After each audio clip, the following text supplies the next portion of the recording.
11월 3일 화요일 새벽입니다. 오늘은 굉장히 춥네요. 내일까지도 또 추위가 이어진다고 하는데 여러분들 특별히 건강에 유의하시기 바랍니다. 11월 3일 화요일 새벽, 오늘은 시편 136편의 말씀을 가지고 그 인자하심이 영원함이로다 라는 제목으로 하나님 말씀을 함께 상고합니다. 시편 136편은 이스라엘 백성이 예배를 통해서 함께 교독하던 예전적 찬송시입니다. 구절마다 이렇게 이야기하죠. 그 인자하심이 영원함이로다.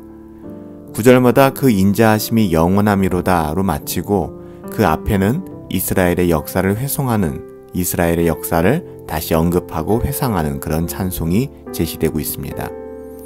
여러분, 인자하심은 시브리어로 우리가 여러 번 들어봤죠. 헤세드, 즉 하나님의 언약적 사랑, 실패할 수 없는 그 사랑을 가리키는 말입니다.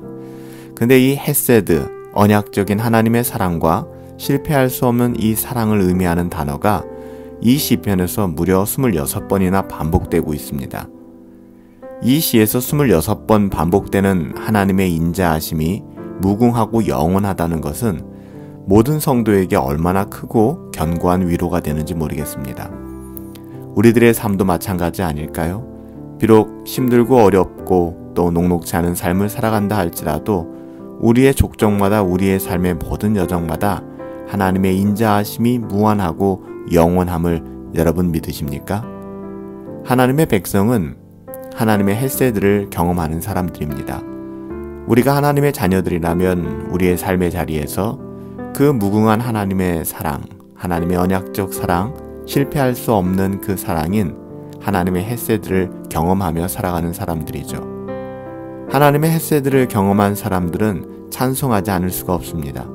자연스럽게 하나님의 하나님 되심을 찬양하고 하나님을 높여드리는 삶을 살아가게 되죠. 시편 기자가 찬송하는 하나님의 인자하심은 자기 개인의 삶에서 경험한 것만이 아니었습니다. 시편 기자는 이 세상의 창조로부터 역사 속에서 구원해 주신 자기 백성에 대한 하나님의 인자하심을 기억하며 찬양하고 있죠.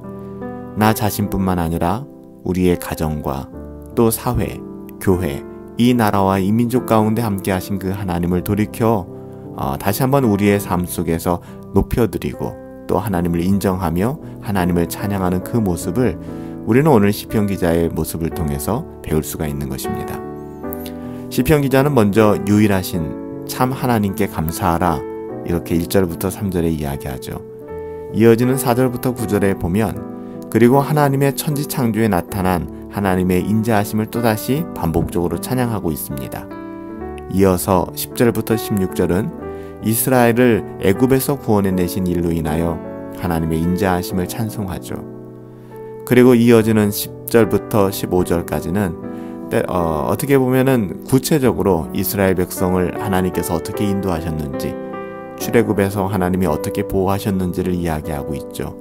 하나님께서 애굽에서 그 장자를 치시고 바로와 그 군대를 홍해에서 죽이신 것으로 인하여 하나님의 인자하심을 찬양하라. 근데 여러분, 조금만 더 생각해보면 애굽에서 그 장자를 죽이시고 또 애굽의 많은 군대를 홍해에서 죽이신 것으로 인하여 하나님의 인자하심? 과연 이것이 하나님의 인자하심일까? 좀 어색하게 느끼시는 분들도 계실지 모르겠습니다. 하지만 하나님을 노골적으로 대적하고 하나님의 백성을 억압한 애국과 바로를 이기신 하나님의 구원과 승리를 이야기하고 있는 것이죠. 시편 기자는 이스라엘 백성에게 약속의 땅을 기업으로 주신 하나님의 인자하심을 17절부터 22절까지 그렇게 찬양하고 있습니다. 약속의 땅은 거저 얻어지지 않았습니다. 수많은 전쟁의 승리를 통해서 얻어졌죠. 그럼에도 불구하고 비록 그들이 수많은 전쟁에 임하였고 또 여러 가지 그들의 노력이 들어가 있었음에도 불구하고 이 모든 전쟁의 승리는 궁극적으로 하나님의 은혜로 주어졌다는 사실을 확실히 알고 있었던 시편 기자. 그는 이 모든 것을 자기의 어떠함, 민족의 어떠함으로 돌리는 것이 아니라 자기들의 공로, 또 민족의 공로로 돌리는 것이 아니라 하나님의 인자하심으로 돌리며 하나님을 찬양하고 있는 것입니다. 이것을 아는 것이 신앙에 있어서 굉장히 중요합니다. 우리의 성화, 거룩한 삶의 여정은 거저 주어지는 것이 아니죠. 싸움 속에서 얻어지는 승리입니다. 맞습니다. 그럼에도 불구하고 이 싸움은 전적으로 하나님의 은혜의 능력으로 싸워야 하는 승리라는 사실, 그렇게 싸워서 승리할 수 있다는 사실, 하나님의 은혜가 아니면 안 된다는 사실을 여러분 알고 계십니까?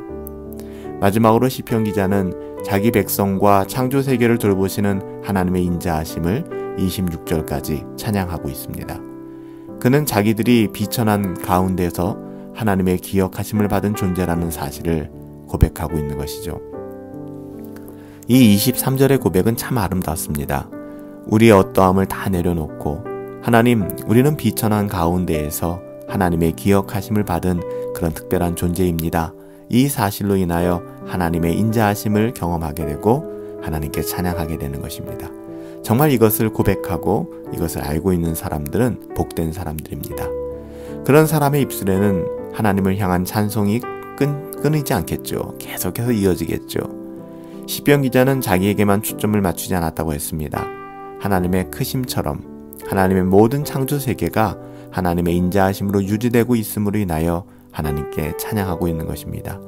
비록 팬데믹 상황이고 또 환경이 그렇게 좋지는 않지만 그럼에도 불구하고 이 땅의 모든 것이 하나님의 인자하심으로 유지되고 있구나 라는 것을 우리는 볼 수 있어야 될 것입니다.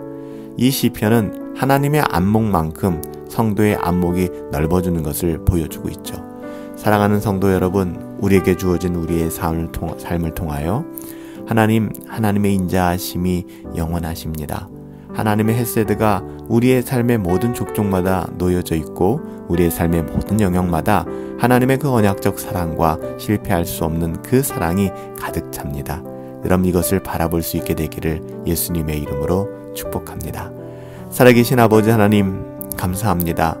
우리가 우리의 삶을 애써서 살아가는 것 같지만 때로는 우리의 애씀이 필요하기도 하지만 그 애씀 이면에 하나님의 은혜가 있고 하나님의 언약적 사랑이 우리 가운데 있었기에 이 모든 것이 가능했다는 사실을 다시 한번 발견하게 하시고 돌아보게 하시고 하나님께 감사하는 삶 살아갈 수 있도록 인도하여 주시옵소서. 하나님, 그렇습니다. 우리는 자격이 있는 사람들이 아닙니다. 비천한 가운데에서도 하나님 우리들을 기억하여 주시고 우리를 불러주시며 우리를 선하게 인도하여 주신 그 하나님, 그래서 하나님의 안목만큼 우리들의 안목이 넓어지게 하시고 이 모든 것을 통하여 하나님 대신 바라보고 하나님의 인자하심을 우리의 삶을 통하여 고백할 수 있는 아름다운 신자의 삶, 하나님의 자녀다운 삶 살아갈 수 있도록 인도하여 주시옵소서. 예, 주님, 그렇습니다. 누가 뭐라고 해도 우리의 환경과 상황이 우리를 어떻게 조롱한다 할지라도 하나님의 인자하심이 영원하십니다. 이렇게 고백할 수 있는 믿음의 삶 살아갈 수 있도록 은혜 내리어 주시옵소서. 감사하옵고 예수님의 이름으로 기도하옵나이다. 아멘. 오늘 하루도 승리하시고 또 오늘 하루도 하나님의 인자하심을 깊이 경험하시며 살아가시기 바랍니다. 승리합시다.